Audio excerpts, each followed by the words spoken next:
going to say this for the final time, and I'm never going to say this ever again. Tool, are you ready to listen to some Tool? No. I haven't been ready to listen to some Tool. Even Tool fans were not excited for this album. No one seemed excited. Like, there was a huge buzz for it, but no one seemed interested in it. Like, even people, like, there was this guy who was, like, a longtime Tool fan. There was this article, I forget who published it, but he's pleading to Tool to not publish the record.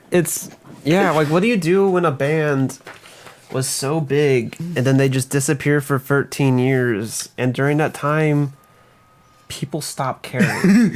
And then they come back and there was like, oh hey, Tool's back, and they're like, oh hey, they're releasing all their stuff onto streaming. Okay. Yeah. And that's the response. And like, Well, let's get into it. I want to talk about this. No, let me say, we're gonna go over the latest Tool album for your Inoculum.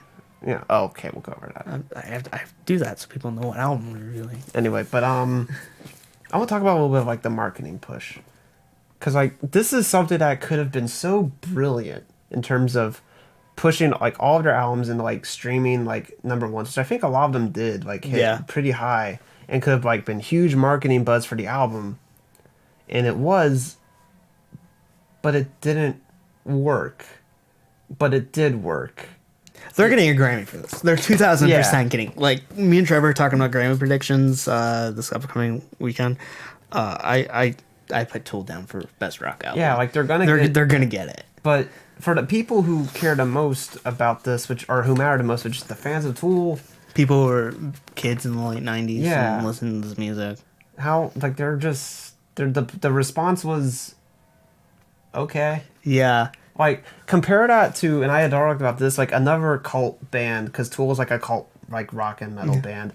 Daughters was a cult rock and metal band who had a couple of albums and then disappeared for 8 years. And then came back.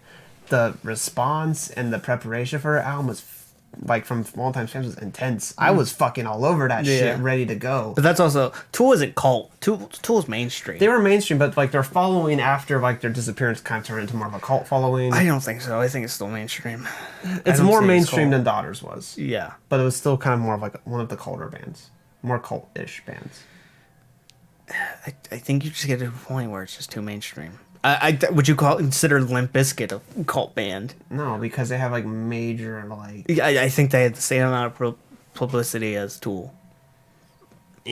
At their highest peaks. Point being, well regarded but not always high selling band. Yeah.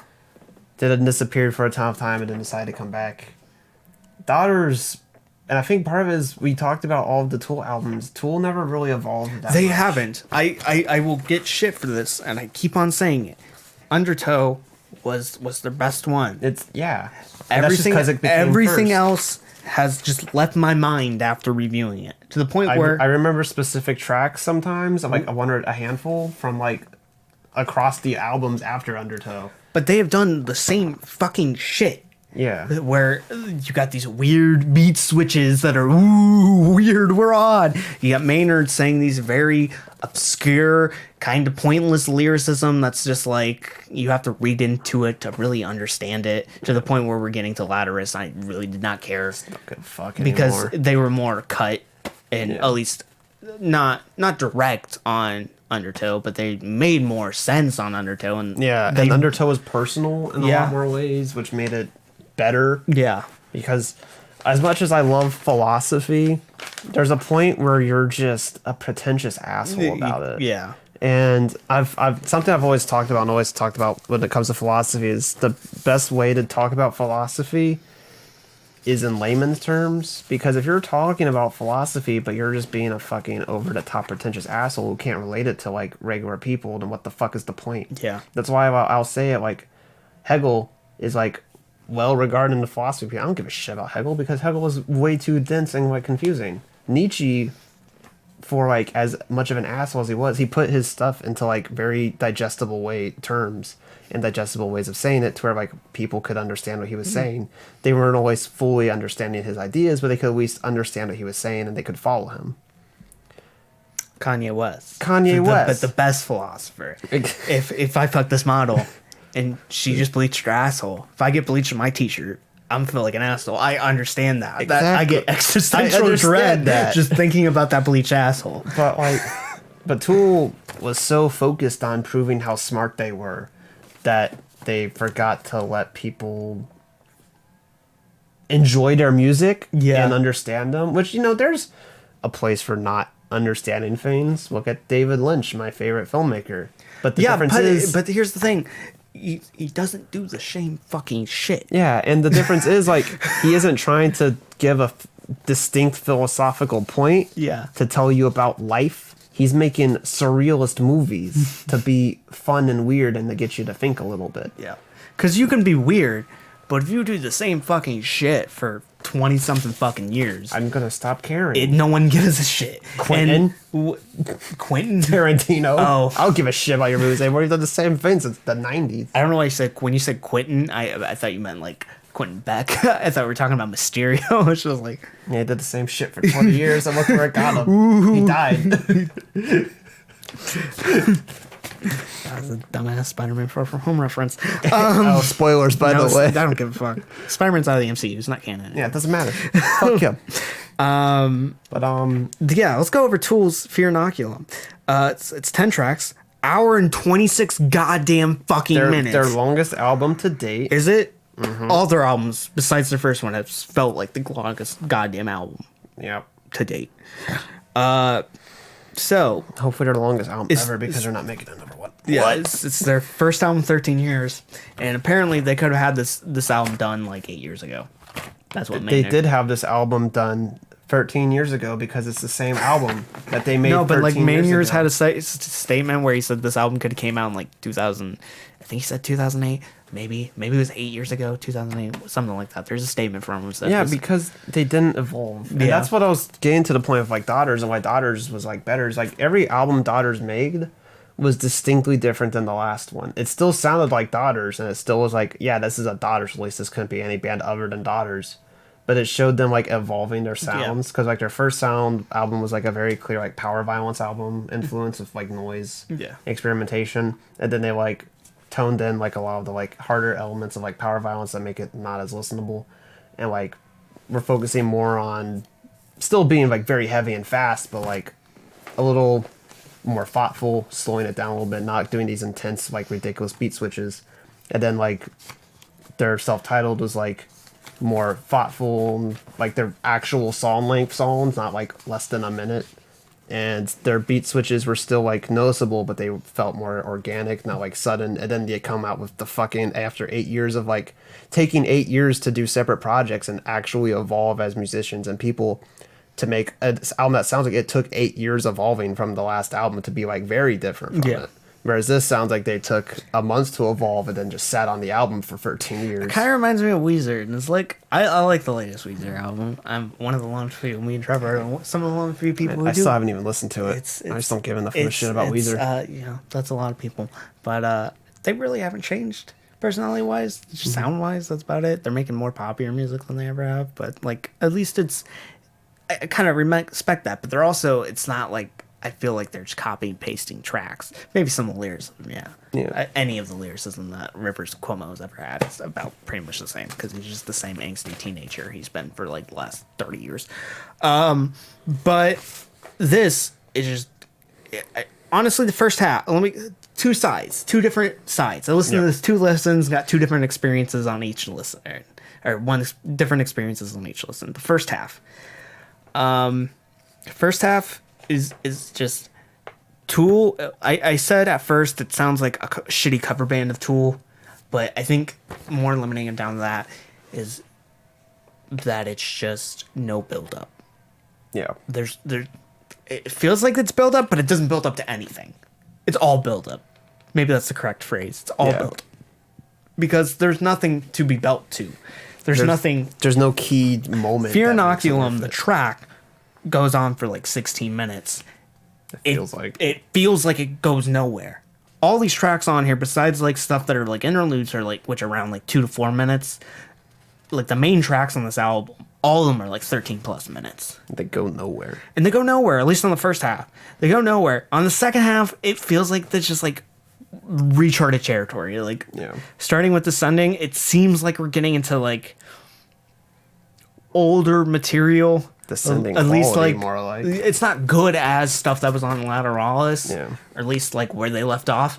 Or not? No, they didn't leave off there. Yeah, there was 1,000 words or like 10,000 days. or yeah, whatever the fuck that was. We didn't cover that one, which but didn't matter because like they haven't evolved since Lateralis, so like clearly that album wasn't going to be any different. Yeah. So like it just seems like the natural conclusion after that. Yeah. Where they would have been is the exact same place. Yeah. I kind of has an anemia effect where I think their most interesting moments are the interludes and the skits. Yeah, the things that aren't actually like them trying to make a song. Yeah, like I think it's La Tene, Courtrai, La Peur, and Chocolate Trip Trip. Some more interesting instrumentals, but not anything to save the fucking hour plus. Also, why did they spell Tempest with a 7 if it's not even the 7th track? Yeah, that's what I was thinking too. I think it's because they're pretentious and they want you to know it. Oh yeah, 7's like a holy number or something. What does the band sound like on this album? We haven't given a description. We said they repeat themselves, but what do they sound like? Well, Maynard is way more clean this time.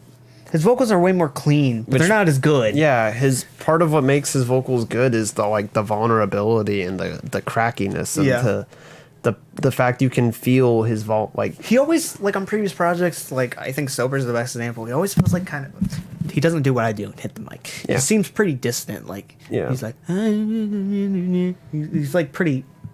Yeah, It seems like there's a distance between him and the mic. It This makes just sense. sounds like he's straight up close to the mic. Yeah. And like how you would normally record. And there's no like really depth to his persona at all.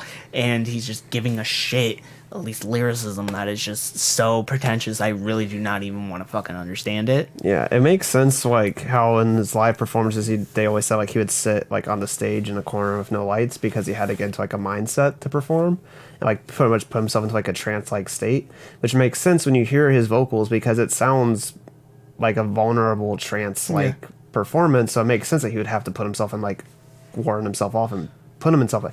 This doesn't sound like he'd have to do that. This sounds like he could perform this shit just standing up and singing into the microphone like any other jackass. Yeah. The drummer, whose name I do not know, and Doesn't matter. who I refuse to know, because the drummer of Tool, goddamn, did they want to be important. Yeah. The beat switches on this are so goddamn fucking annoying comparative to any other album I heard that has had beat switches. The drumming is just completely random. It's supposed to be like world music or like But like esque. world music has a lot of rhythm and not randomness. But It's like, very like refined. it doesn't fit with any of the fucking instrumentation. Yeah. That's the problem. It doesn't seem natural. Yeah, it's And it doesn't fit Like- any of the elements given. Yeah, It's just there. It's just like, it'll be like a which simple. for a song where it's like based on like dissonance and like seemingly like disconnectedness. The drums is like the key part of that. That's what makes like an album like Trout Mask Replica work. Is like all the other instruments sound like they're in like different signatures, but then the drumming is the one thing that like connects them all because it's like switching between the various ones in like a rhythmic, repetitive way, which makes all these different like signatures and timestamps and like rhythms and beats like actually sound like one song, even though it sounds weird and like unsettling to listen to. It still sounds like an actual connected piece. When your drum is no longer doing that between the disconnected things, it all sounds like just a hodgepodge of different people playing shit together and not knowing what they're doing. The guitar on this has the same 4 fucking power chords that are just distorted this time, more distorted depending on the track, but it just seems like a repetition of that. They'll find 4 power chords and they'll just play them over and over again for the 13 minutes. The bass, it's not power chords, it's just notes. They'll find 4 fucking notes and play them over and over again. None of these instruments agree with each other, and none of the elements work. This is just a bad album that's really boring. Each track feels like 4 hours, even though each track's only like 13 minutes. Yeah. They don't progress, at least in the first half. In the second half, they do progress better than the first half, but they don't build to anything interesting. And it doesn't, it's the band hasn't progressed at all. Yeah. We gave like Lateralis and Anemia. A Tool album out of 10? Yeah, no, we gave them those because I think if you listen to that as your first album, you would think it's a good album. Yeah. But if you listen to Undertow first and then go through, you don't You don't care as much. It's like there's nothing new. Yeah. this is different. This is just a bad album. This is a bad album. It's if not you just came a to this Tool as album. your first Tool album, you would hate- just think this is a bad album. Yeah. Like, you wouldn't think it's good because all the Tool qualities are like, they're there, they haven't changed, but they're also not good this time. Yeah, they don't around. work together. It's like you took every element that like worked together well, but then you took them from different parts and then threw them together and like, wait, these don't go together anymore. And they don't. This album doesn't work. The songs don't work. The instruments don't work. They sound worse than they ever have. Yeah. Everything from like vocal performance to like just the general like sound of the guitars, the distortion elements, everything just doesn't sound correct or good. This album should just not exist. It- It shouldn't. There's some point where you have been so far away or you've been gone for so long that it like anything you come back with is not going to be worth it. I hate to say it, but like It just shouldn't exist. just keep making Perfect Circle albums. The last one sucked, but it's like still better than this. Evolve Perfect Circle. At least Perfect Circle sounds different between the individual albums. yeah, it just like when you come back with like the name, it like means something to so many people and like To then shit on that legacy. it's just shit on the legacy where it's just like and to not like have evolved over any of that course of time is very You're spring. all doing nothing with each other. You're all working on other things. Clearly, you should have learned something from working with other people and other projects. You could have brought that into this, but you didn't. Yeah. Keep in mind those scores are futile, meaningless right now. I'm feeling a big fat 0. This is It's a big giant hole. this. You're at 93 punks level rating, Tool. It's like I didn't want to give this a 0 because I don't think I hate this as much as 93 No, I Punk. despise 93 punk. But like this is just not an album. It doesn't work. Nothing It works. should not exist, and I should give it a score of an album that does not exist. I'll give it a 1 because there's like these brief, tiny little tidbits of in songs that sometimes work. No, it just shouldn't exist. This album should not exist. No, it shouldn't exist. But I feel like 93 Punk should exist less.